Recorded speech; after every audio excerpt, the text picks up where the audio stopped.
Hey, this is Jack from T.S.O.L, and you're listening to Verbal Shenanigans. But our shenanigans are cheeky and fun. Yeah, I mean, his shenanigans are cruel and tragic. Which makes them not shenanigans at all, really. Evil shenanigans. I swear to God, I'll pistol whip the next guy that says shenanigans.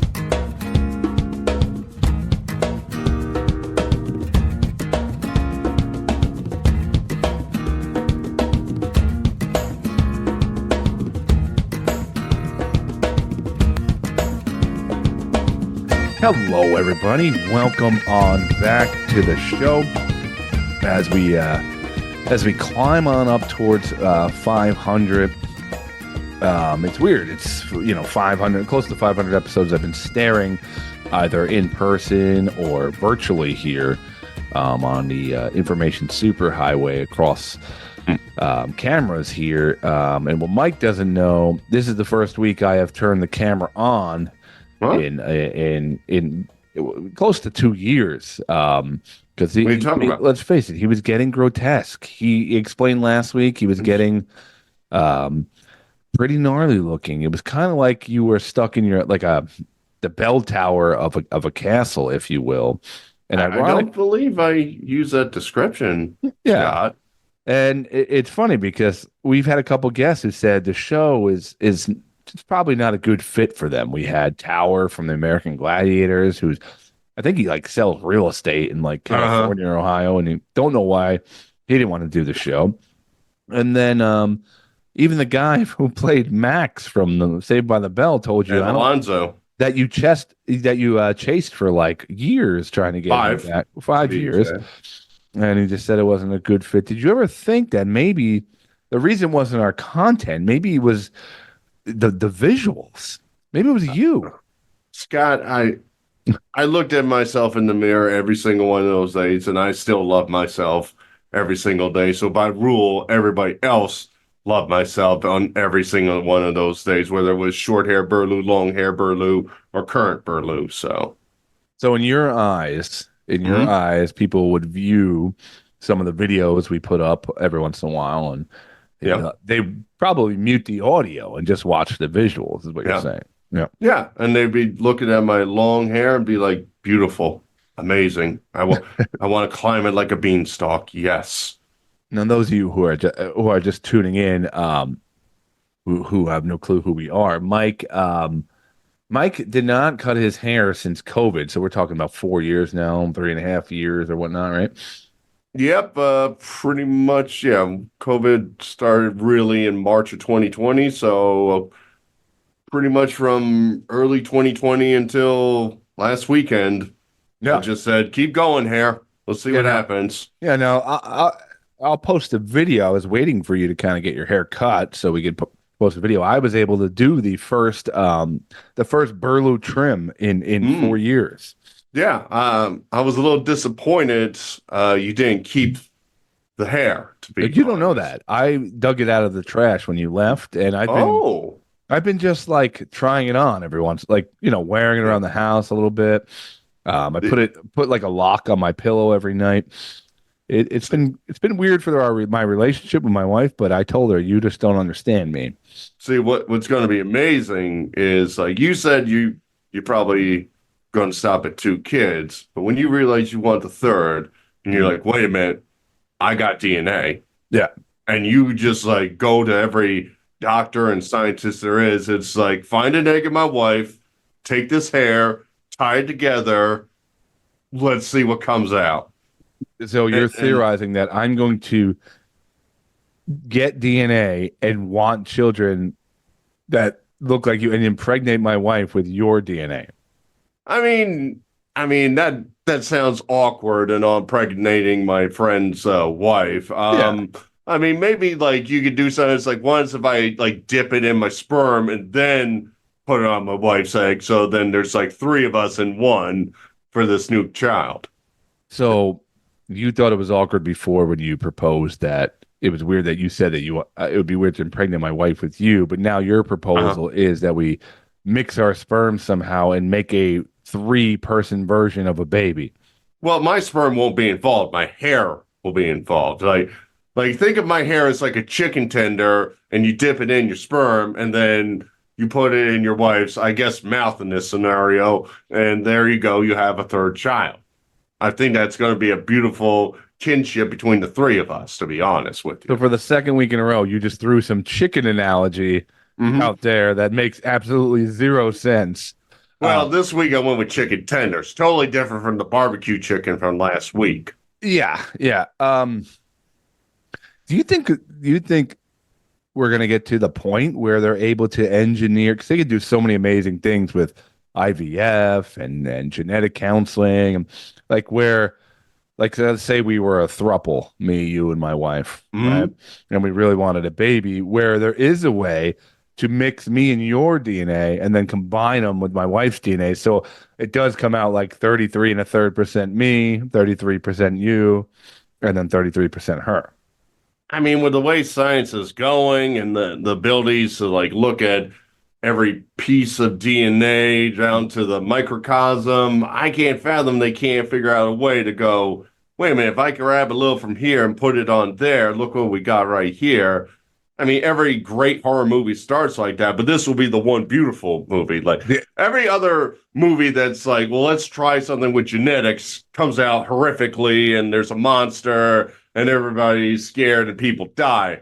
But this one's going to work, Scott. I got a feeling. You think science will be at the point where they're still using the chicken nugget to do these experiments, or that they've moved past that to Chicken tender, Scott. You need a wider, you can't just mix DNA with a tiny little nugget, man. You need the full tender. So that way, if you like mess up with the first bite, you go, oh, there's still like 3 or 4 bites on this tender right here. Yeah. You put the nugget down, it's gone.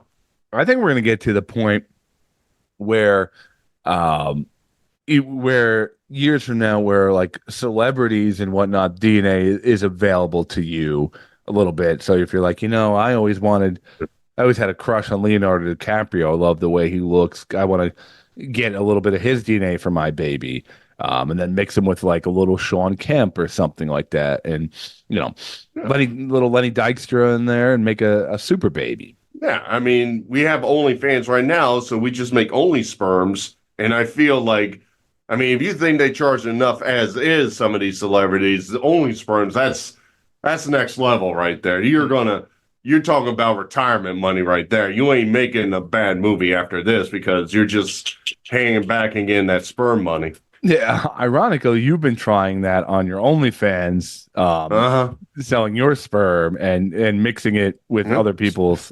Still got plenty here, ladies and gentlemen. I got the bucket over here. I'm just waiting for somebody to give me an order, and I'll get a plastic cup, and I'll fill an envelope and send it out to you.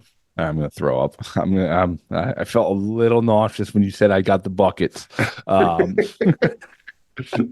I can't throw this out. This is good stuff here, Scott. Your wife yells down, "Where the hell are our pots and pans?"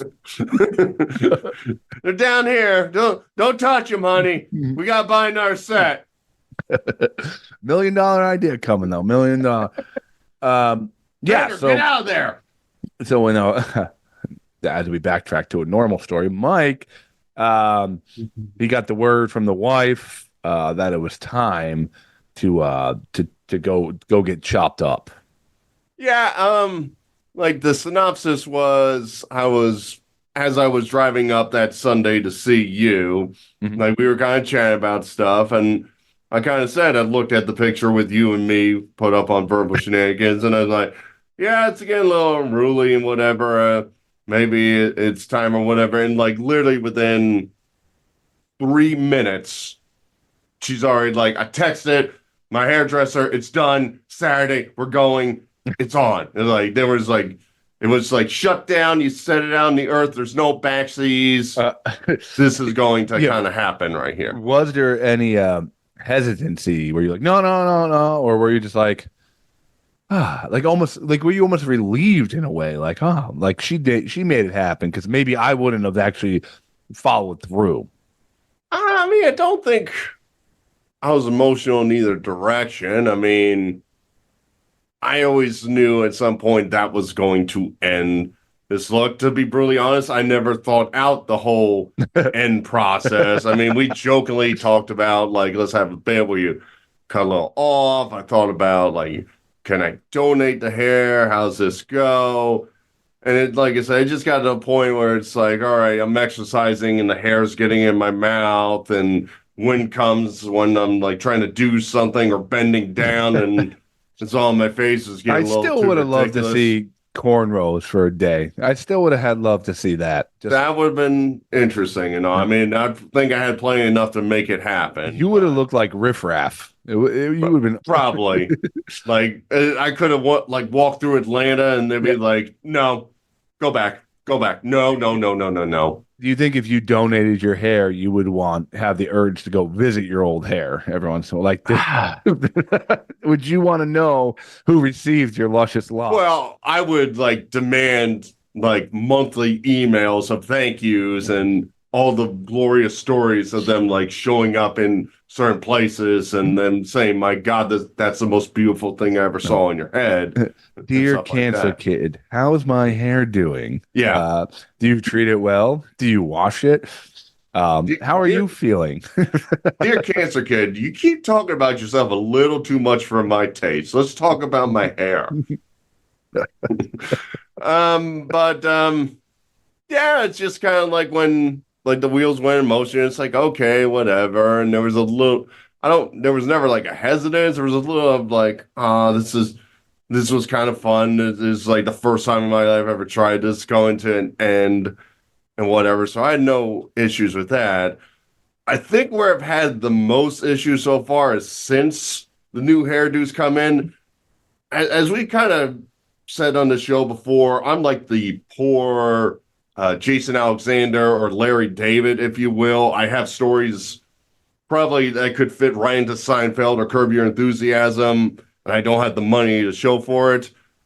Like the response of overwhelming, "Oh my God, you look so much better." Like it kind of set me back when I'm like, hold up. I didn't look that bad before. Hold up. Let's bring it back. You might prefer this new look, but don't be going like that was garbage on your head. And thank God you got what you got on there now. Like it was getting like really thick there for men, like friends that I haven't really talked to in a while. Was like mentioning on Facebook, "My God, you look amazing." I'm just like, all right, now I'm getting pissed that I have a nice haircut. You know what I mean? You can't accept it. You're like, I wasn't that bad. Jesus. Yeah. It's getting to points where I'm like, all right, if I start getting like extensions, can I slowly like act like I grew it back and like make people realize what I had there or whatever? Was there like a particular comment that was like the most over the top or the one that really got you? I'll give credit to comedian John Sweeney who commented, "Goodbye, Joe Dirt." I mean, I'll give him credit for that one. I'm like, son of a bitch, that was pretty good. Like I knew like the parents were gonna pile on that one. Like then they use like, "Oh, now you look like a businessman." I'm like, what the hell does that mean? And I'm an IT guy. Like my mom still thinks it's like 1980s, where if you work in the office, you're like basically like Tom Cruise, and you're coming in with a briefcase, and you're like straight on the set of Mad Men. Yeah, you just like the second you walk in, business, nothing else. Like, so that was kind of thick. I will Mikey say, the businessman. yeah, I will kind of say I'm thankful for my work where they kind of calmed me down, because like they did it the way I kind of wanted, where it's just like somebody's fast and it's like, "Oh, no do, cool," and like walked away, where it wasn't like this this. Probably because they saw the rage like in your face, like waiting for someone to say the wrong thing. It was like believe me, like when I went to work, I'm like, I'm gonna get like 80 damn people who are like, "Oh my God," and like when I went to the gym, like the one trainer, the side note, the trainer that gave me the BO talk. Yes. She's like, "Oh my God, I didn't recognize you. I was going to ask you, can I help you? Oh my God. It was like Izzy's like uber smiling. She's like telling everybody, yes, yes, I made him do it. I made him do it. And it's just like over the top. Work is just like, oh, nice, cool, and walk away. Yeah. That's the way to celebrate my hair. You're kind of similar to me, and you don't like those big shows of like attention, like directed towards you. You know how many times I've thought about like, yeah, it'd be funny to like shave my beard, which I've had for like 15 years or something like that. Mm-hmm. I literally, one of the reasons I wouldn't do it is because I don't want all the exact things you were just saying, like, oh, hey, wow, cool, yeah, well, not. You like, look 12 years younger, blah, blah, Yep. blah. It's just like, I did something, it ended, thank you, move on. Like, now, how long was the haircut experience? How long did it take to trim you down? I'd say a good like 30, 45 minutes or No, that's not whatever. too- That that's was not too like, bad. yeah, I wasn't. I mean, what are you going to do? She's literally just like, let me go as far as possible, clip kind Yeah. of things or whatever. But yeah, it's now I have to at some point go back and get a product for my hair to kind of like keep because right now they kind of make it in the medium. When I was younger, I had like spiked short hair, Yep. razor, crew cut, whatever you want to call it. And I didn't want to go back to that because I'm in no way like quote unquote balding, but I do have thinner hair. So my head's going to show if I go too small. And then we also just went through the whole thing with the long hair. So this is the good medium right now. And no, there's a part, it's Yep. a little thicker. Yep. I look business-like, and You look like a businessman. Is that what you said? You're like, give me the businessman cut. what is this magazine from 1978? Give me that man's haircut. I'd like the cut of his jib. It's so funny because like I'm so awkward with stuff like that too. Like there's been times I'm like, I'd like to do something different with my hair, but I'm so anxious about like telling the hairdresser like what I would even want, like or how to describe it, or like I'd be like, just leave it, and I've had the same haircut now forever, just because. Oh, of that. Yeah, exactly. Like I didn't request this. My wife didn't request it. I just literally said, figure it out. Like that's literally my instructions Yeah. to my hairdresser. It's like, I think you got skills. I'm not going to look at your resume, but it's just a big ball of clay. Mold something for me, okay? I'm a big ball of clay. Make me look beautiful. Mm-hmm. Well, you look good, buddy. You look much better, and you kind of look like you did when I met you. You kind of had very similar length of hair at that point. I would say somewhere in that range. Yeah. I mean, all in all, I do like the hair. I think this is the right style. I think I've struggled a lot finding the right hairdo. I know for like a while in high school, I had a flat top that apparently did not work. Like Buzz from Home Alone, kind of. Like so it was like a little higher, like not like Kid and Play flat top, but probably the middle of what you said. Like you take Kid and Play, you take Buzz, go in the middle. If anybody's listening, please Photoshop Mike with the Kid and Play haircut. I'd very much appreciate it. Mm-hmm. Because I'm going to forget by the end of this to do that. But if I do remember, I'll have a nice little picture for you guys when this. Oh, believe me, I know you forget. I've read some of the descriptions of the show. It's like Scott didn't remember one damn thing we talked about. No, and also in the show stuff. Yeah. Half the time, like I'm like I edit it, I send it out, and then I'm like, I'm not scrubbing back through this whole thing. I'm just gonna remember like 2 or 3 things we talked about and put it in there, and that's good enough. I'm not going back to Burlew talking about zebras are. Yeah. I'm not going through that. Half of them I can't even explain. like how do I explain half the crap we talk about here? Like what am I, like this episode? What I'm gonna be like? And Mike talks about impregnating Scott's wife. I mean that's a headline right there. Episode 267, Burlew impregnates Scott's wife. It might just work. All right. So as we segue out of Mike impregnating my wife with a chicken nugget and Mike's haircut, I think it is. What better way to segue into a guest than that? It's like It's like a 1-for-1 right there, Scotty. So tonight on the show, we dive back into the music world. If you were into punk rock at any point in your life, and even some like 80s hard rock and whatnot, the band T.S.O.L, the initials T.S.O.L, might stand out to you. You may have seen it on shirts, but they have been around for nearly 5 decades in different iterations and whatnot, but they're an influence to a lot of punk bands.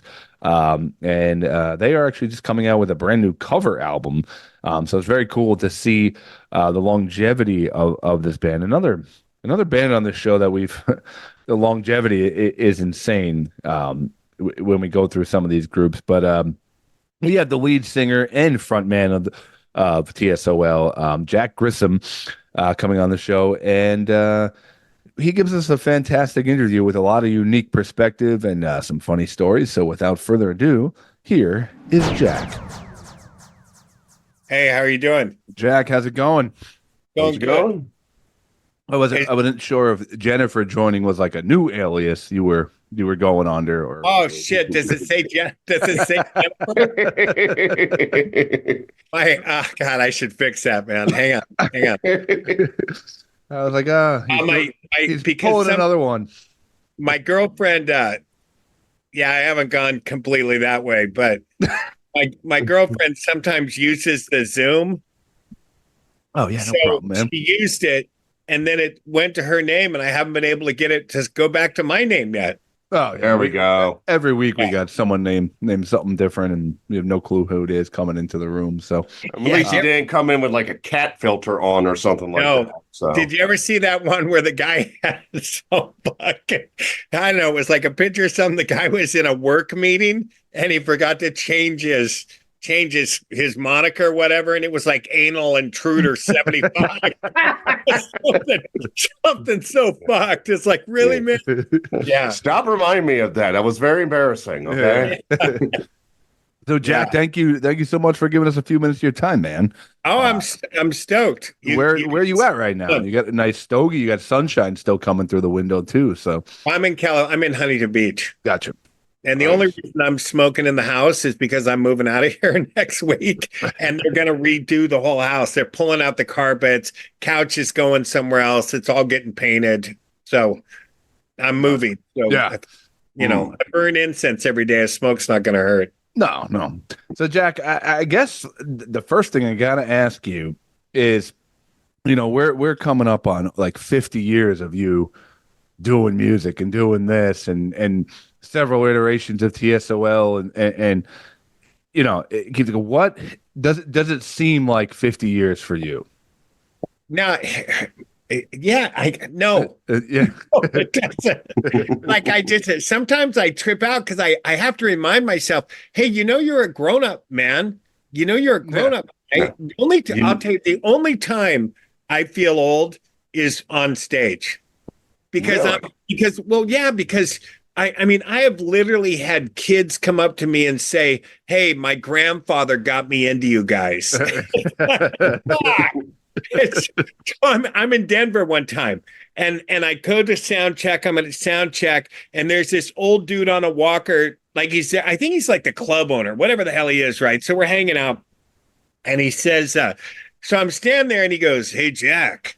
And I turn around and he goes, good to see you, man. He goes, last time I saw you, you guys came through here in 81. And if you think about it, so the guy was like, let's say in 81, he was 35, which is still a legitimate age to be going to shows, and and now, take that up to 2020. It's like, put 40 years on that. He's 75 and a walker. It's like, hey, man. Why don't you pop those tennis balls off the front and jump in the pit, guy? Yeah.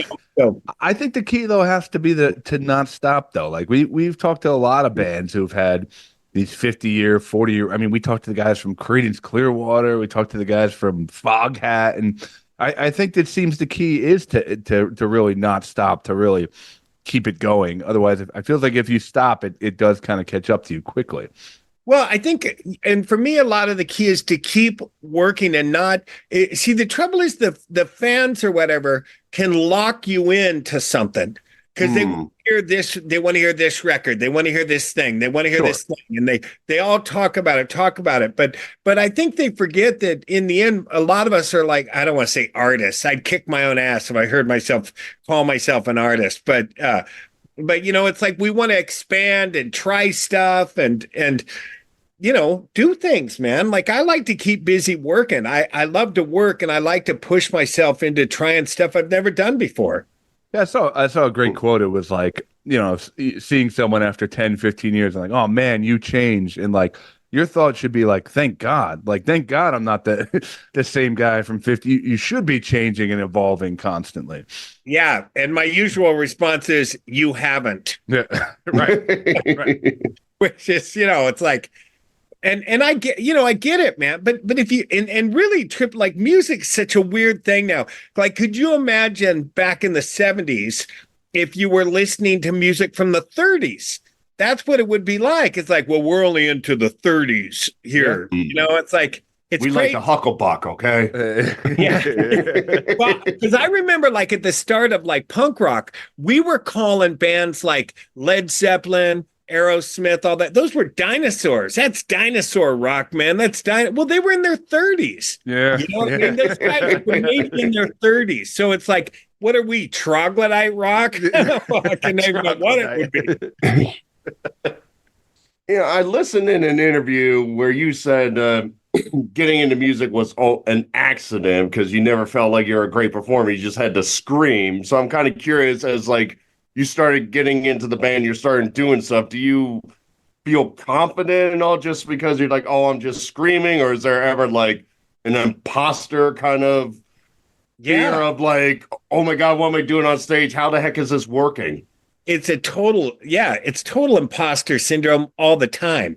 The cool thing about punk rock is, and especially with us at a lot of shows, there's so much craziness going on that I can figure, well, they're not looking at me because that kid's on fire over there. So they're watching this guy. Nobody's paying attention to me, but I can't tell you how many times I've just said, what the fuck are you doing, man? Well, there's a good example. So on this new record, we did a cover of What a Wonderful World. He didn't write it, but he made it popular, of course, that song. And the guys that played the strings on our record have a string quartet, Eric Garfay, the section quartet. So they asked me, they said, hey, do you want to come out and do a song with us? Would you do it? And of course, I'm going to say yes. Yeah. Because they did for me. So, I put on a nice suit. I go to this place, man, and it's sold out, it's packed, and it's a string quartet. And I walk out and everyone's quiet. Nobody's screaming. Nobody's yelling shit. Everybody's like really polite watching. Yeah. And I got to come out and start singing with this string quartet. And I'll tell you, I'm just like, what the fuck? What are you doing, man? Like what, and the other thing that's weird, like if you know anything like about music, like on a quartet, they all have their own note. So there's not like a note I can listen to. Like I have to have my own note too. So, so luckily after this many years, I can kind of sing in tune a little bit. Like the old terms of punk rock, like we're very DIY, do it yourself, ground roots kind of thing. I'm interested to hear your take now, like, kids don't even kind of realize it's punk rock, but now everybody has the ability to kind of record on their own, market on their own, get their music out with a click of a button. Do you think this is a good thing for kids and young musicians, or how do you see that? What trippy is you really find out what they're into. It's like, no, dude, you're not into playing music. You're into trying to be a rock star. Right. There's a difference. Like when we started playing, no one's playing punk rock. The fact that someone's even going to talk about it or whatever, except in this small little underground thing, it's not happening. Nobody's going to get in a punk rock. I'm going to get in this band and make some money. And, you just live for the moment. And, for a lot of it really hurt us because we never thought oh, who gives a shit about these songs? Sign the contract in blood. Fuck it. Who cares? Like, who would have thought that this many years later, this stuff would still be selling? Still, I mean, our first record, he spent $500 recording that record, and it has sold hundreds of thousands of records. And it was a $500 investment. Yeah. It's like Apple or something, man. Crazy. But let me ask you, if T.S.O.L or Jack had the ability to record and do all these things on their own back then, would the band have ever been successful, or was it the grind that? Yeah, no, I used to tell people all the time, because they'd go, well, you guys don't really sound like a punk band. It's like, look, man, you look up punk, our pictures are in there. We're going to slit our own throats before you get a chance to. It's for us, it was something that it was ingrained. It just happened to be called punk. You know what I mean? It's like, whether it was rock. Okay, I saw this old Hell's Angel clip, this movie, it was like a documentary or whatever. And they were asking, they go, well, what kind of person makes one of you guys? And it shows this kid riding his tricycle off the porch and just eating shit. And then he gets his trike and gets back on the porch and goes again, It's like, so that's what we were. So there was no way we were ever going to be able to be managed or to stay together. We were destined to destroy ourselves. It was part of the deal, man. And luckily, only one of us, has died. But in a lot of that had to do with the fact that we all, stopped drinking and doing drugs a long time ago too. So, but we were destined to screw it up, man. There's a silly story. It talks about this scorpion and a dog on a river, right? And the scorpion asks the dog, he says, hey, can I ride on your back, right across? The dog says, no way, man. You're gonna sting me. Yeah. And the scorpion goes, why would I do that? We both die then. The dog goes, okay, get on my back. And they get in the middle of the river and the scorpion stings the dog. The dog goes, why'd you do it? And he goes, it's in my nature. Yeah. So it was basically in our nature to not have our shit together. And it took me a while to be okay with that. Like, I had to accept, because sometimes I look back and say, God damn it, why didn't I? Why didn't I? Why didn't I? Why didn't I? And then I remember, well, because you were incapable. Yeah. That's why you did. Yeah.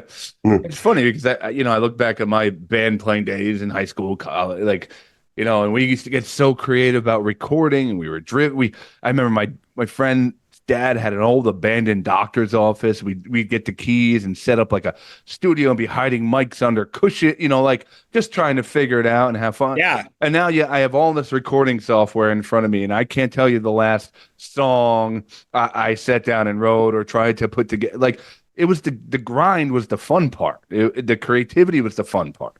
Yeah, and I think a lot of it too. So I released a record that was, and I don't even know if this is the proper term you're allowed to use anymore. I released a record that was recorded on a ghetto blaster. Right. So we had taken the cassette deck and put it outside the studio, shut the studio door, and hit record and left it outside the studio. Oh wow! Listening through the walls. Yep. Like, I released a record with that thing, man. Wow. And then you get these guys, you get Jack White and these guys trying to replicate that sound. Yeah. It's like, dude, I'll replicate that right now. Get a cassette tape and put tape over the top so you can record on it. Yeah. Yeah. Put it in a ghetto blaster, put it outside, done deal, man. It's, nowadays, sometimes the technology is so crazy that more time spent on technology than it is just jamming, just throwing something down, At the time, the technology is trying to make it sound lo-fi and make it, dumb it down. It's weird. Right. And so many times we just would go and, I mean, literally, our second record, Dance With Me, it took 16 hours to make that record. And that's recording and mixed in 16 hours. That was it, because we just walked in, turned the mics on, played live, then I redid the vocals, and he mixed it. And that was it. It was 2 8-hour sessions done. And now you hear stories of like Metallica spending a month trying to get a snare drum sound, some shit. Crazy. Still the best music documentary ever, though. Some kind of monster watching them just implode in the studio on each other. Oh, that's pretty fun. Oh God. Hey, my buddy has the first Metallica demo tape because Lars, this is priceless. This thing's priceless. So Yeah.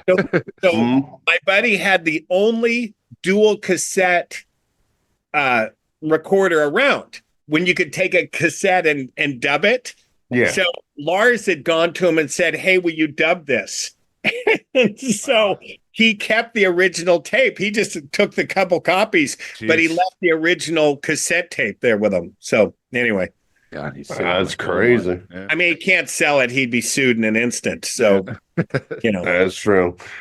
Out of curiosity, when you first left the band in '83, did Cathedral of Tears, you did Tender Fury, did that have the same groove and feelings of T.S.O.L, or did you just like go in the flow?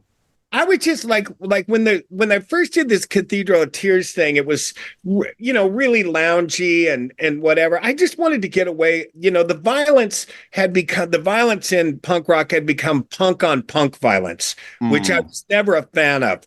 You'll hear a lot of people talk about, the early, you guys were violent. Well, yeah, we were violent, but we were violent against the people that came to beat up punks. So there's a difference. There's a difference when you're violent to outsiders versus violent to family members. And so when that had taken over, where the violence was punk on punk, I quit and just wanted to get as far away from it as possible. Like just, wearing women's pantsuits and just whatever. But I think it wasn't until I did the Joy Killer where it really had more of a feel of T.S.O.L again with it. Now, Jack, you've been very open with your struggle with drugs and alcohol. You've written, the memoir and whatnot. I'm curious, as you step back into these T.S.O.L records, and you guys have been doing it, and how can I phrase it? Is it hard to get in the mindset of when you wrote those lyrics, or when you wrote these songs, or when you were, going through these 12 steps, or going through, like, is it hard to flash back and sing the same things and feel the same things as you perform them now?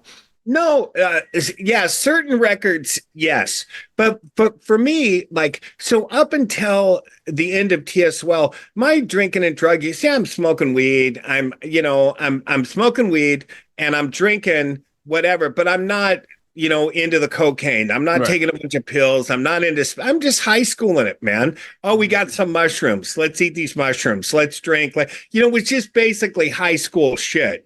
So then, but once at the end of T.S.O.L, that's when that progression really hit. Gotcha. And there was 6 years of unpleasantness, like 6 years of my dad died. There was my first wife died of a drug overdose. I mean, we could just keep going, man. It was just not good. So those years are not fun to look back on. Right. Obviously. That's uncomfortable. But the early T.S.O.L stuff, well, that's when we were still having fun and fooling around, and we were kids, man, 18, 19 years old, not a worry in the world, go off on tour for a month, come home with $500 and buy a surfboard. It's like, I'm living at my mom and dad's, it's just like, it was just, for me, it was fun. It wasn't until later, but the first novel I wrote, that autobiography of American Demon, that was rough to do because I had to relive all that time. And I had to remember, well, what does whiskey taste like when you drink it? What does it taste like? Now I've got to write and describe this. Do you remember what it tastes like? Like when you punch somebody, how much give does the face have before you hit teeth? Like you really had to think about, I had to just relive all this shit. And it got really dark, man. It was really... Like my oldest daughter, she tried to do an intervention on me because they thought that I had completely gone off the deep end. And I would tell them, look, I just have to do this. I just got to get through this, man. And because it was like writing a diary. It was really, really gnarly. Now, when you're writing something like that with past addictions like that, is it more cathartic getting it all out, or does it also bring up temptations to to relapse or to go back that way. Yeah, not a temptation to relapse, but what it brings up is the darkness, The trauma. the depression, the just this cloud. It's like my friend Iris. God, she gave a great quote about this guy, and I'm not going to say his name. He's a famous writer guy.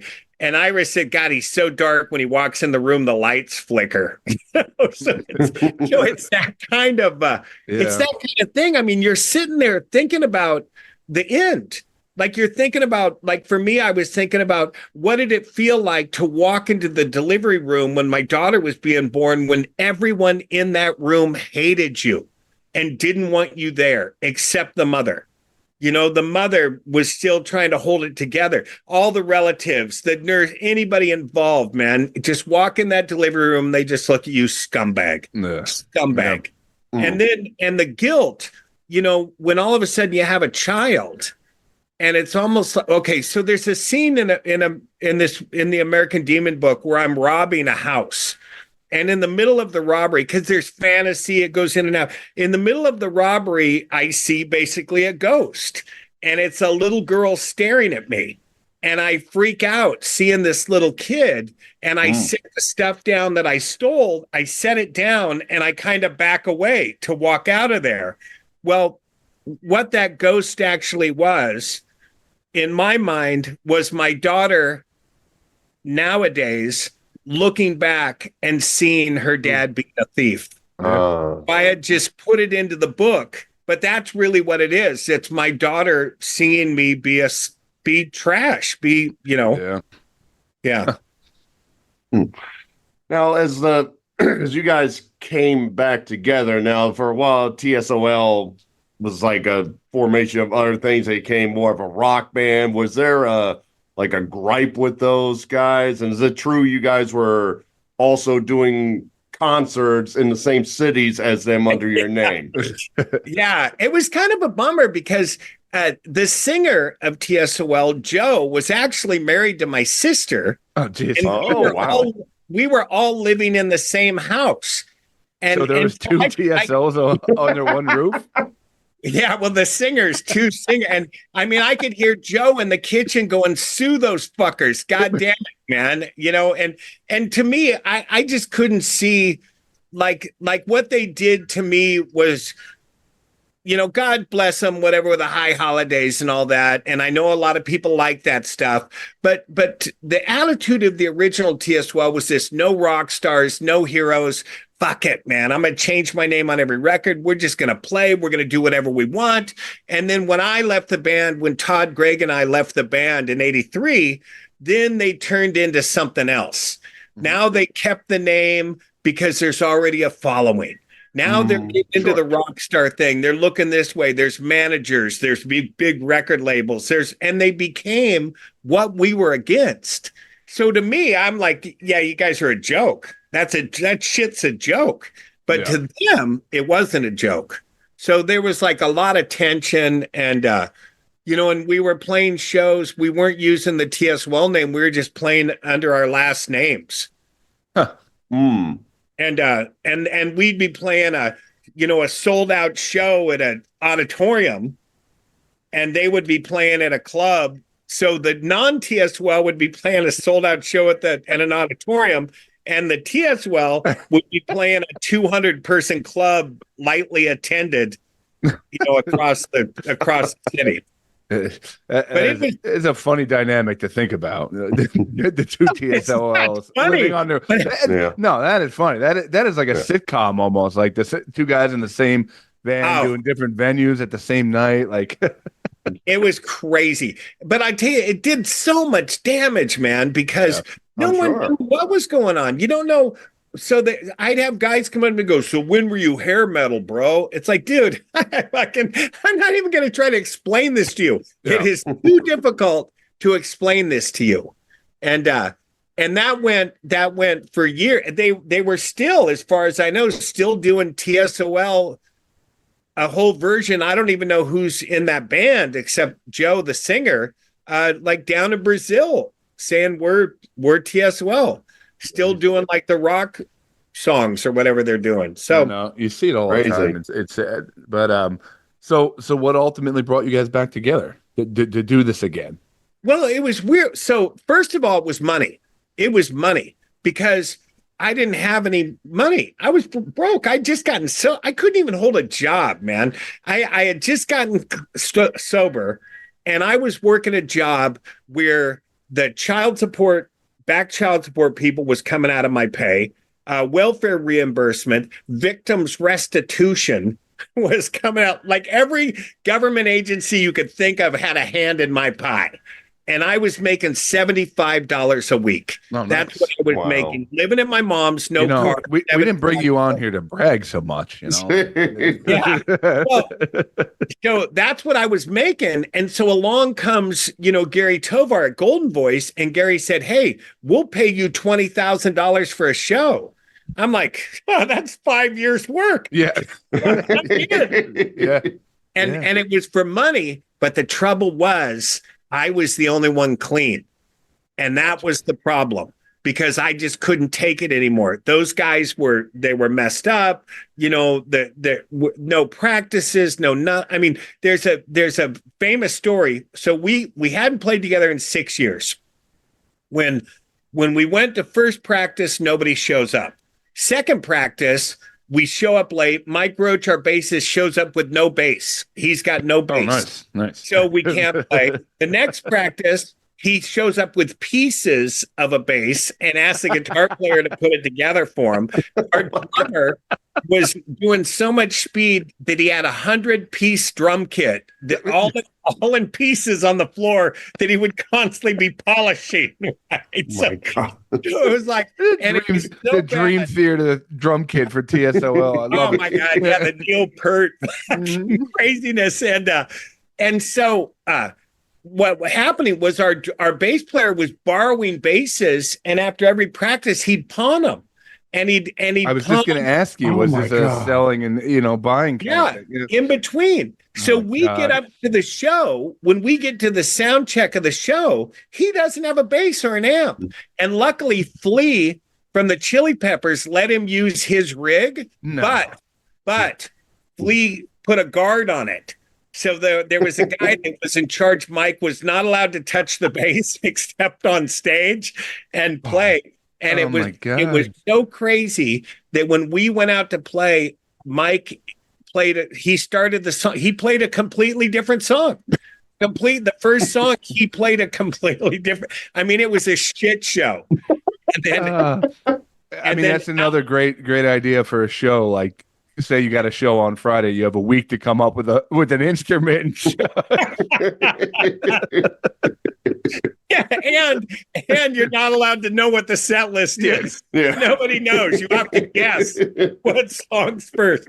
And it was so crazy. So that didn't last long. That didn't last long. And then it was funny when we got back together for real.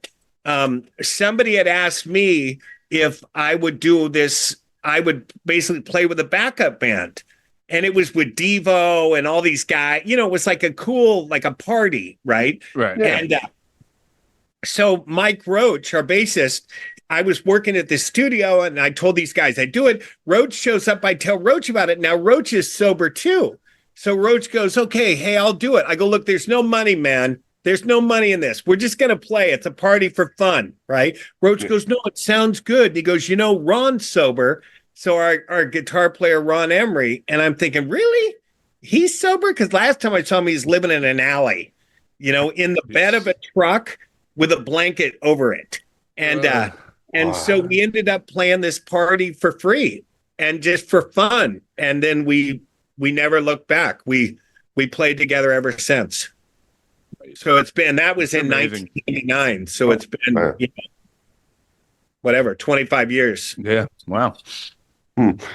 As you've gone on and gone through your visions of the band, I'm kind of curious, what are your thoughts on like the new age punk and everything lately? Do you think it holds up to the old school days, or is it just new school? They're just using the name punk. Well, I don't, I think the kids are having fun with it. They're having fun and they're doing stuff. So it's who can say I thought it was really different. And then I went and played a backyard house party. Nice. With kids, like kids. Just so there was no promotion. Well, there was promotion. Somebody had Xeroxed some flyers or whatever, printed some. Now it's a party. Yeah. So it was it was a kegger party. I was just going to say, did it say keg on the bottom? It has free beer. Yeah. Just T.S.O.L. and keg, Well, it wasn't, they didn't even announce, we just happened to we just stepped in and, anyway, and it was crazy. They had piled up mattresses and lit them on fire and were jumping off the roof onto them, and the police came, and it was and I thought, okay, yeah, this is all right. I'm okay. I feel good about this. When the police showed up, did you guys have to act like you were their dads? Like, hey, stop, good boys. Yeah. Boys, stop letting that stuff. Who brought this keg? Yeah. Well, it's so trippy because a lot of the police, especially around here, they like me. Yeah. Okay, so I get pulled over one morning. I'm in a borrowed car, 6 a.m. I'm on the cell phone. I'm speeding. I didn't know there wasn't any registration on it, right? And I look over to the side, and here's this cop, right? And he sees me, and I hold up the phone at him, right? And he, says, like, pull over. So I pull over, he gets out, he goes, you know why I stopped? I go, yeah, I was speeding, I'm on the cell phone. He goes, registration's out too. I go, God damn it, right? I borrowed the car, right? And he goes, and you weren't wearing the seatbelt. And then he goes back to his car, and he comes back, he goes, how do I know you? I go, I don't know. I'm not sure. I don't know. Maybe the library. I'm up at the library a lot. And anyway, the mattress party. Yeah. And then he says, he goes, do you play in a punk rock band? I go, yeah. He goes, Jack, T.S.O.L, right? I go, yeah. He goes, why didn't you just tell me you were in T.S.O.L when I pulled you over? Oh, man. I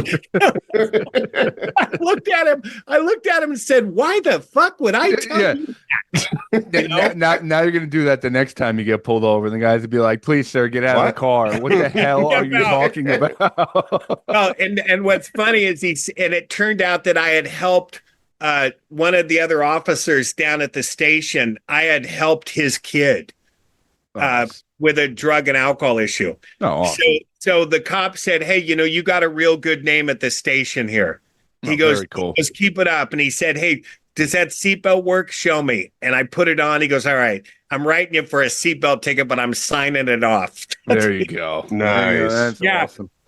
But here's to show you what is wrong with punk rock these days. So then I go online and I post that story. And all of a sudden, people start jumping on, yeah, fucking white privilege. That's what's the matter. You can't do anything. God damn it, man. You always have to like post something and turn the comments off because it's just a cesspool, man. It's a cesspool. But I never. It's like I never would have got comments like that at the beginning. They go, right, you did it. Rock on, man. Yeah, exactly. I know everyone hates everything. Jack, this has been fantastic. I love hearing all of this. Before we let you go, I got to learn about the new record, man. You guys went covers this time. I'm so curious how this came about and how you selected some, because it is an eclectic mix of covers here. So I gotta hear about this project and what made you guys go into this. Well, this was just so for me especially, and I can't speak for. I like trying stuff. Sure. It's like, hey, let's just try this. Let's try. What's it? Well, who's it care? What's it hurt, man? No, I don't got any image. Thank God I'm to the point where it's like it doesn't matter what I do. I mean, right. They know I'm screwed up. So we said, hey, let's try this song. Let's try this. Let's try this. So we were just screwing around. So this was never meant to be a record. It was just, hey, let's try this song. Hey, let's try this song. A year later, let's try this. And then Paul, the producer, Paul Rossler, he said, we should really combine all these. Would you want to put them out? I go, well, I guess so. Yeah. That's awesome. And so that's why it sounds so eclectic, because it was really just the reason why it's called A-side graffiti is a graffiti is like a tag. We're just tagging the wall with this song. Now we're tagging the wall with this song. It wasn't meant to be a collective. It was just, let's just tag it. Let's try one. And, but it was pretty fun. like the sweet transvestite thing with Awesome. Keith I Morris. just listened to this before we did the interview. So I was like, this is so unexpected. I loved it. Yeah. And it sounds good. Yeah, it does. And it was funny because somebody complained. They said, "This sounds too good." I thought you guys were a punk band. It's No, like, of we course. are. You know? And then who could Keith Morris from Circle Jerks and Black Flag? What a perfect Brad. I'll just go back to the car. It just sounds like him. Yeah. Mhm. So where can people check it out? And check all things TSOL and what's going on with your life. I have no idea. Okay. They can look online. You know, they can for the T.S.O.L stuff. You know, look online. You'll find stuff. For me, I just released a new book just a little bit ago called True Stories. I write books for people that don't read. Is Perfect. basically So what please send us 2 copies then. Yeah, that's why I did. It's a collection of short stories. Some of the stories are only 2 pages long, and people really dig it. And then I directed the Ignore Heroes movie. It's the T.S.O.L movie called Ignore Heroes.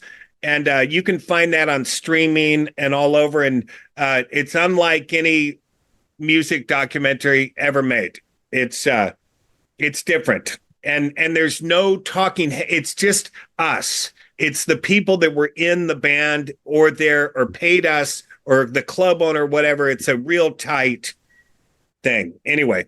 Very cool. So, yeah, you should blow all the haters' minds when they say it sounds too good. What do you mean? I just put a ghetto blaster outside of the studio, and that's how it came out, man. Well, it is funny because we did just play that live. That was it. It's like, okay, let's do it, and we just played it live, and that's how it sounds. Yeah, it's great. And my final question is: as a person who sung the song "Abandoned Government," how excited are you for the State of the Union tonight? Oh my God, I just can't even. I just you couldn't imagine. You had to go there, Mike. You had to go there. I dislike them both. I dislike them both. I can't believe that this is the choice that we have. As you know, I mean, I'm actually proud of our country. I'm a patriot when it comes right, and I can't even say I'm a patriot because that takes on a bad connotation. Oh yeah, I know. You'd be like, oh, Jack was at January 6th, big patriot. My privilege, and now this. Yeah. Yeah, it's like I'm a big fan of the Constitution, you know, but it's just crazy. It's crazy when you're and that. So just real quick, I'll hit on this. So that Anne Marie song that's on the T.S.O.L record, it's called One Thing. And if you look up Anne Marie, she's like kind of a Beyonce soul sister kind of trip. And that song was her singing to a guy. And she's saying, hey, all right, I hear what you're saying to me, but there's one thing you're doing that's got me tripping. And she's like, and when I'm listening to that song, I'm thinking, oh my God, what a great protest song. Yeah, you tell us America's great, this. I go, hang on a minute. But there's one thing that's got us tripping. And in the video, you can see it. It's Vietnam, it's Latin America, it's all this shit going on. It's like, hang on a minute, man. You're gaslighting the fuck out of all of us. Anyway, well, what a pleasure to come visit with you guys. I really enjoyed it. This is great, man. Jack, thank you so much, and good luck with the projects. And it's so cool to see someone passionate, happy, healthy after all you've been through, and we would love to sit down with you again in the future. So, well, you're anytime, and thank you again for having me. All right, Mike, Jack Grisham, Mike. Do you think people will be celebrating us in 50 years? Like, oh my God, you guys are back together again, like doing the podcast. Like, oh my God, tell us your drug stories. Tell us about your crazy times and whatnot. Like, I expect it like every day, to be honest with you. Like, when I go into work as a businessman, I expect the whole place to go, yeah, Burlew, you're back. Tell us everything that happened last night. Come on. Have you just embraced a businessman lifestyle now? Like you went out and got a briefcase, you're suit and tie every day at work now? Like I go in, I'm like, meeting, and they're like, what are we going to talk about? I'm like, I don't care. It's meeting time. That's all that matters. And that's what businessmen do. They meet. You're all about being on the clock and, burning the midnight oil. So yeah, T.S.O.L, Mike. Now, I'm curious, here is a band with an acronym or a abbreviation, if you will, um, of letters and Mhm. whatnot. Are you aware of what TSOL stands for? Off the top of my head, no. Which we don't want to take a guess. You might as well take a guess. Try something or lie. Try something or lie is actually 100% correct. Oh, that's what I Man, thought. Yeah, yeah, yeah. no, I was holding it back, bro. it is the true sounds of liberty. Ah, Um, now, I was curious if you might be able to come up with some other famous bands that have acronyms or that have abbreviations and see if maybe you could figure out where they got their name from. okay, okay. Yeah. So, Mike, you're familiar with ABBA, right? Yeah. Dancing Queen. Queen, yeah. Yeah. Mamma Uh, Mia, yeah. yeah, yeah. Mike, do you have any idea what ABBA stands for?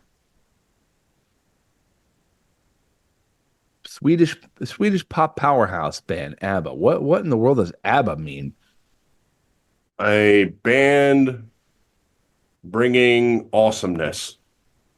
A band bringing awesomeness. Yeah, Uh, yeah. Close, close. Like, It actually is just the initials of their name, Mike. It's ooh. Bjorn, Benny, and Annie Fried. That's how you Oh, ABBA. Okay. that makes sense. I like Um, what about you're familiar with Pharrell Williams, right? Famous producer. that. Uh-huh. He had a hip hop collective back in the day called Nerd, Nerd. You know what it stands for. Why don't you tell the audience? Never ending rhythmic dude. Never, and they were a group, but they were the never ending rhythmic dude. Yeah, well, he let it. He let the others be in the band, but he's like, I'm the nerd. I want the people to know. Yeah. Well, you were close yet again, but it stands Yeah. for no one ever really dies. No one Oh. ever really dies. Oh, that's Okay. spiritual. No, no. I know you were close and you didn't quite want to give it away. Yeah, I mean, I got 0 of the 4, so that was pretty close. Yeah, yeah. I was only 4 Um, off. so how about In Sync, Mike? You're familiar with the band In Sync, right? Mhm. Bye bye bye, big boy band. I hear they're coming on a tour now. What's In Sync stand for? In sync? No, sorry, you never cared. No, sorry, you never cared. Yeah. Okay, interesting name for a boy band. Yeah, well, it's like sticking it to the people who are like, I was with you all along. They're like, no, sorry. Actually, it is the last letters in their name. Oh. Justin, N, Chris with a S, Joey with a Y, Lanston with an N, and JC with a C. It was actually revealed that Lance, his real name is Lance. They just they nicknamed him Lanston to get that N in there for In Sync. As most of the popular people were called Lanston back in the day. Mike, you probably can get this one. AC/DC. Alternative current. Something else current. You got it. Direct current. Yes, alternative current, direct current. There's no real hidden meaning behind that. It's AC power and DC power. Okay. I know science. You might be you might be familiar with a band called LFO. They were a pop group. They're kind of a one-hit wonder. Can you reveal what they stand for? Living for ovations. Living for Ovations would be a better meaning than what LFO stands for. That stands for Light Funky Ones. Not sure why they had That to was stick closer to my nerd one. Yeah, I feel like they could have just got rid of the name and started with with something new there. Like they didn't need to be the Light Funky Ones. But who am I to critique? Now REM, a band from down where down where you live. Yeah, yeah, What does sure. REM stand for? That's a sleep one, ain't it? REM. Yep. What it stands for? That's another question. Well, make it about sleep then. Uh, I don't know. Like it's arithmetic, egotistical maniacs. Yes. That's actually for rapid eye movement sleep, which is apparently Ah, where you have your best sleep. Apparently, though, the band never said that that's exactly what it stands for. So the jury is still out there on REM, Mike. they're like the one band that like broke up and said we ain't coming back, and they haven't. Yeah, no, I haven't seen anything with them. I'm sure they'll throw something together. And finally, OAR, Mike. OAR, a nice, kind of funky, poppy kind of band. What do you got? Obviously a coup.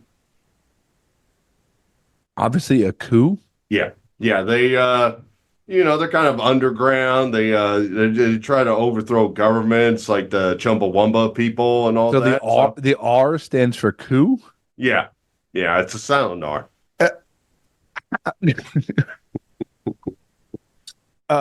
Okay. So all It's so silent they don't even put it in the band's name. So right. That stands for of a revolution. Mike. Of a revolution. But you did pretty good. You did okay. You nailed it. If you were to have a band with an acronym, what would you go with? SZNS. Which obviously stands for what? Sorry, zero, nobody, synopsis.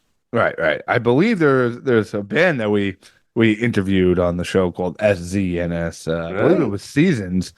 And I believe the one girl basically just shows her boobs now for a living. But yeah, that's why I want to join the band. So, you're trying to get that niche market.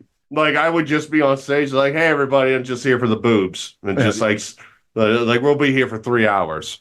You might sell a lot more sperm that way, but that's true. I mean, now we'll sell the T-shirts, and they're like, "Do you want this T-shirt bucket combo?"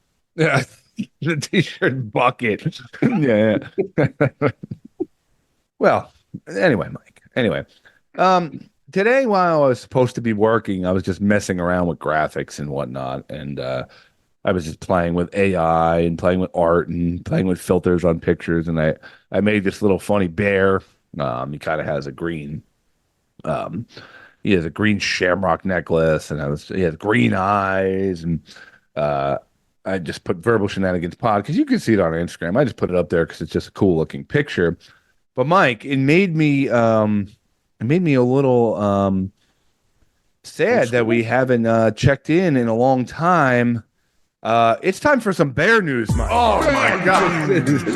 We're talking about bears and shit. We're talking about bears and shit. It's freaking bear news. Bears in the world doing all sorts of things. Yeah, girl. You know I like them bears and shit. It's retro time, baby. It has been probably over a year at least since we've done bear news. I can't even. I want to can't say a even good remember. 3 years. No, I definitely. It's been a minute, brother. We haven't done that in quite a while, man. Well, bear news is back. There's no real rhyme or reason to this bit, but we happen to do it. I think it's just because I kind of like bears, and that's pretty much the end of it. That's all you need to know. So I have 3 stories for you, Mike. 3 bear related stories. So let's see what's going on in the world of bears. Okay. All right. So let's go to Turkey. Okay. Let's go to Turkey. Okay. High on mad honey, intoxicated brown bear rescued in Turkey. Okay. A disoriented brown bear cub believed to have become intoxicated after eating an excessive amount of mad honey was rescued in northwestern Turkey province on Thursday. Footage showed the female bear wobbling and whining as she sat belly up in the back of a pickup truck after people rescued the visibly debilitated animal from the forest. Mad honey, or deli ball in Turkish, is produced in small quantities by beekeepers in the Kakara Mountains above the Black Sea. The only place in the world other than the foothills of the Himalayas where indigenous species of rhododendrons produce a potent neurotoxin called gyanotoxin. If bees feed on enough rhododendron nectar, the mud red honey they produce has a sharp scent and bitter taste, and for mammal consumers, a potential high. A small spoonful eaten on its own or taken with hot water or boiled milk is enough to induce a mildly hallucinogenic or euphoric state. It is normally taken before breakfast as a treatment for hypertension, impotence, and a number of other conditions. 18th century Europeans called it meal foo, importing it from the Ottomans to add to ale for an extra buzz. Too much, however, can reduce blood pressure to potentially dangerous levels and include nausea, fainting, seizures, arrhythmia, and in rare cases, death. Dozens of people a year are admitted to the hospital in Turkey for mad honey poisoning. The afflicted bear was brought to a vet where she was treated. Officials said the animal was in good condition and would probably be released into the wild in the coming days. Turkey's agriculture minister used Twitter to urge citizens to come up with a name for the bear. Mike, what's your thoughts on the honey bear? This is kind of sounding like the Nickelodeon version of Cocaine Bear. Sure. Where it's like, we don't want to be talking about dangerous drugs, so let's make it a weird honey, and instead of like going insane and eating people, it's going to be like just in the back of a pickup truck just shaking its rear end and everybody's pointing laughing, oh, you poor bear, and stuff like that. It's just a cuter PG version of Cocaine Bear, which apparently is getting a sequel, for what I understand. Oh, very nice, very nice. Now they were asking for names for the bear. Any feedback? Trips. That's Trips simple. the bear. Okay, yeah. I like it. All right, Mike. On to story number 2. My boyfriend, 40, still talks to his teddy bear Fluffy, and it creeps me out. A woman claims their boyfriend's creepy habit is just too much for her to bear. Posting anonymously Wednesday on the parenting website Mumsnet, the woman shared that her 40-year-old boyfriend talks about his teddy bear as though it were a real boy. Been seeing a guy who I've known for a while through mutual friends. He has a lot of good traits, but he has one very strange habit, her post began. He has a stuffed toy that he has had since he's a child, and he talks about it like it's a real person. The post continued. She said her boyfriend will say things like, I was telling Fluffy what a great time we had last night. Fluffy says, hi, I should go to bed soon. Fluffy is lonely. The poster explained that she has kids and her boyfriend does not, but he talks about his teddy bear as though it were his son. She said she asked him to stop because she suspected they'd be intimate in the future. He did stop, but commenced again after we slept together, she complained. She said that he has some fantastic traits and she sees a potential future with him. He's a 40-year-old, successful adult man, incidentally, she nodded, although she's still pressing one pressing question. How on earth do I get him to stop? People who commented on our post were similarly flabbergasted. Ugh, what a massive turnoff. How did you get through the shagging with a fluffy spectator? One person wondered. Yup, that's a massive turnoff. I would find that highly annoying. Surely he realizes all women are going to be turned off by this, the person declared. I think you need to be honest with him and say that you appreciate Fluffy as something he's very attached to and you think it's sweet, but the talk has got to go. It's weird. Blah. Clearly he doesn't get that this is a full-on vagina zipping issue. I'm guessing he hasn't had much relationship experience, what with Fluffy being the third wheel, a third person theorized. All right, Mike, reactions. Well, clearly this woman is selfish. She has a beautiful businessman in front of her. I mean, I can relate when you tell this story. I'm seeing myself in there. It's like, how dare you talk about my teddy bear when you have a businessman in front of you? Yeah. Like, if he's really like that good and that successful, you just go along with it. And I mean, like people use stuff like feathers and stuff like that and kink play. You just like, just make sure like the bear is like washed and has soft fur and you just kind of let things go across your body and stuff. So you're like just that. totally in favor of keeping the bear in the relationship. God, man, that bear's been around for 4 years. How hard it is to keep a teddy bear in pristine condition for 4 decades. That's Now, are really you saying this impossible. because you side with him because you have voices for each one of your dogs?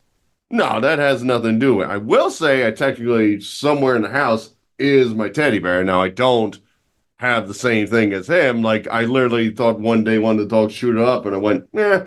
But yeah, it's somewhere in the house next to the Randy Santel teddy bear that I got when I had one of his food challenges. So so they're best friends. They talk every night and whatever. But Wait, so you're a 40-something-year-old man who has 2 teddy bears and has voices for his dog, and you're advocating for this teddy bear to stay in the relationship. Yeah. I feel like this story is maybe pulling at a heartstring near and dear to your heart. Like maybe this is not weird to you. I feel most businessmen know how to take care of a good teddy bear or make up a whole story about their dogs and how they talk and have conversations with their wife concerning like how they feel and whatever when like she has her breakfast and she's not giving them food, and counting the amount of licks that they get in the bowl and factoring in like the thickness of their tongues when I'm counting these licks and stuff like that. Right. Perfectly normal behavior is what you're saying. Like a businessman. Yeah. All right, one more, and I love this one, okay? Undercover cop in giant teddy bear costume with a box of chocolate busts female drug dealer suspect in a wild sting. Sorry, love, he's just not that interested. A Peruvian police officer lured out a suspecting drug dealer with a fake Valentine's gift wearing a fuzzy bear costume and beckoning her out in the street with a box of chocolates. Can you imagine a triple plush teddy bear captured a drug dealer on a day of love and friendship, joked Peruvian National Police spokesman Jose Anerio. It happened in Lima, the country's capital. Video shows the officer down on one knee holding a sign that reads in Spanish, "You are my reason to smile," the candy and a heart-shaped balloon. The dupe suspect comes out on her porch before the video cuts to another shot. This time, the officer, without his mask but still dressed as the bear, places her in handcuffs. Other plainclothes anti-drug officers from the city's elite green squadron sprinted to assist with the arrest. Police pulled out multiple stashes of what appeared to be heroin or a similar opioid. And there are pictures, Mike, of this whole thing going down. She's being arrested, and the man in the bear costume is basically walking her with the handcuffs. See, I always thought Breaking Bad ended perfectly, but now I realize they left something on the table. Yeah. Can you just imagine? It's like, Jesse's all chained up with the Nazi gang, and they're like, "You're going to make meth for us for the rest of our life," and blah, blah, blah. Then all of a sudden, they're like, "Yo, boss, there's a teddy bear outside of the gate." Yeah. Wait. No, there ain't no teddy bear. It's the middle of the night and whatever. Boss, there's a teddy bear. It's got chocolate and balloons. I'm telling you, boss. Yeah. And just the whole Nazi gang go out there and like, "Oh, this is so beautiful. Whose birthday is it? Who's this teddy bear for?" And then all of a sudden, Walter White just peels off and he's like, "I'm the one who knocks," and just shoots him up. Gotcha. I was thinking maybe like Hank reappeared magically at the end to take down everybody in the bear costume. Well, that would be silly, Scott. I'm using realism in my story. Now you're bringing people back to life and whatever. This ain't Walking Dead here, Scott. Yeah. I'm a little insulted. If you clicked on the pictures I sent you, but they are awesome. Get on there. He is legit in a giant bear costume walking the suspect out. It's a female bear costume too, and all and I know we're not supposed to look at gender, but this is purely female right here. And oh yeah, like we got a camera shot from the distance, on one knee with a balloon. It's great. It's great. This story brought warmth to my heart. It kind of reminds me of the time when Washington, I think it was their second Super Bowl they won, second or third, and they had this whole sting where like there was a bunch of people out in Lawrence and D.C. area, and they just sent mail to everybody saying, "Congratulations, you got randomly picked for Super Bowl tickets to see the Washington Redskins." and they literally had like 500 criminals show up, and they had a whole thing like the female cops were kind of dressed up in like cheerleading gear. The other guys are like in Redskins jackets, like, who's ready for the Super Bowl? And it's like, all right, we're going to take you in one at a time to get your tickets. Come on. And they like took them in the other room and they just slammed the cuffs on them. That's like in The Dark Knight when what's his face, Two-Face tries to arrest every mob member at once, and they're in the courtroom. You know, they're all plead innocent at the same time. Yeah. So that, my friends, is another modern edition of Bear News. Bear news. We're talking about bad and shit. We're talking about bad and shit. It's freaking bear news. Bears in the world doing all sorts of things. Yeah, girl. You know I like them bears and shit. Bear news. This is my bear. Are you going to put in the theme song, or you just want me to just mouth it? I mean, we could do both, probably. Bear news. Bear news. We're talking bears and shit. Mike, before we go, I had a little realization about myself the other day. What's up, Scotty? Little real talk?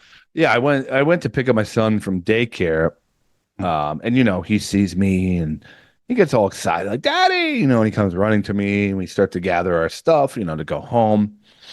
And like another little kid comes up to me and he's like, you know, cute kid. He comes up to me and I'm like bent down on one knee as I'm trying to pack Shay's things. And he's like, are you coming to the party? You going to Grandpa's house? And I'm like, oh, that's cute.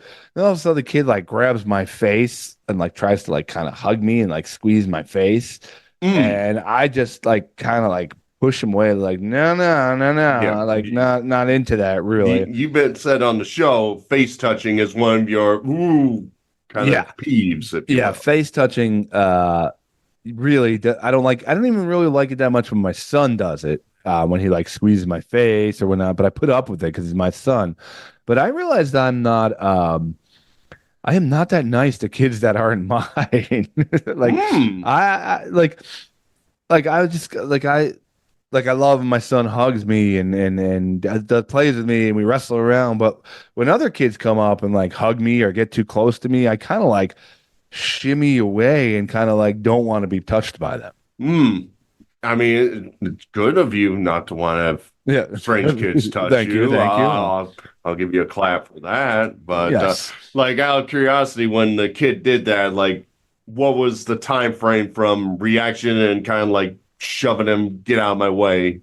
Just a couple seconds. Like, I thought it was really cute when he was asking me questions and stuff and I was answering, but he was like a relentless little booger. Like he kept coming towards me and then he was like grabbing my face. I'm like, I'm like, nah, yeah, get away from me. Like, I just kind of like turned my back on the kid. You like shoved him down and screamed, "What's your deal?" and turned your back on him. Yeah, back off.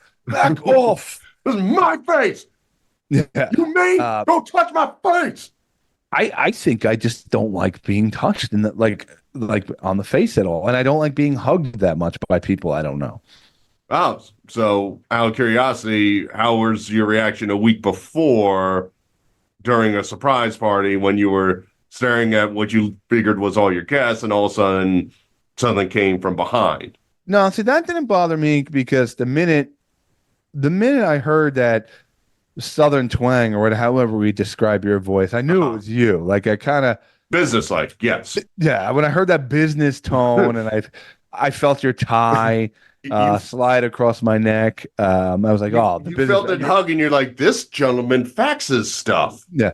I heard your briefcase hit the ground as you briefly hugged me, so I knew it was you. But yeah, before I hugged you, I closed a Word program. You know, I had to make sure it was saved and in my OneDrive before. Yeah.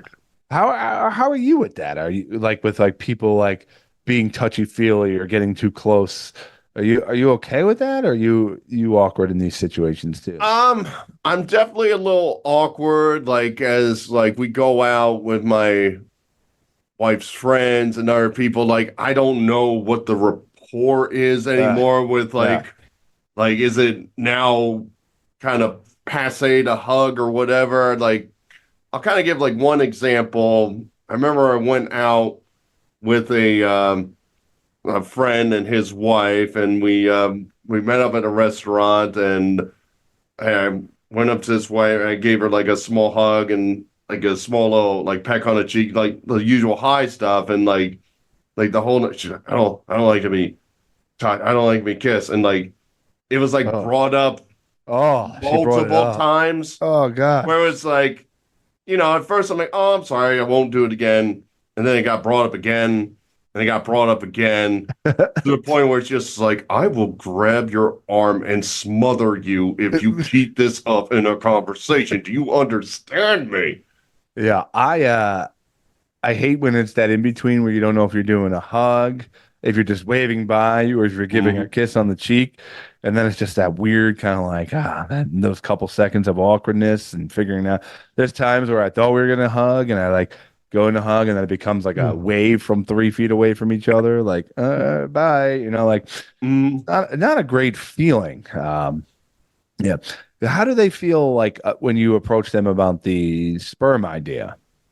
I mean, I would assume they're down with it. They don't interrupt. They just have a blank stare in their face and pure silence as I inform them that. So I can only assume they're just breathing in all the information I'm telling them about the sperm bucket. Yeah.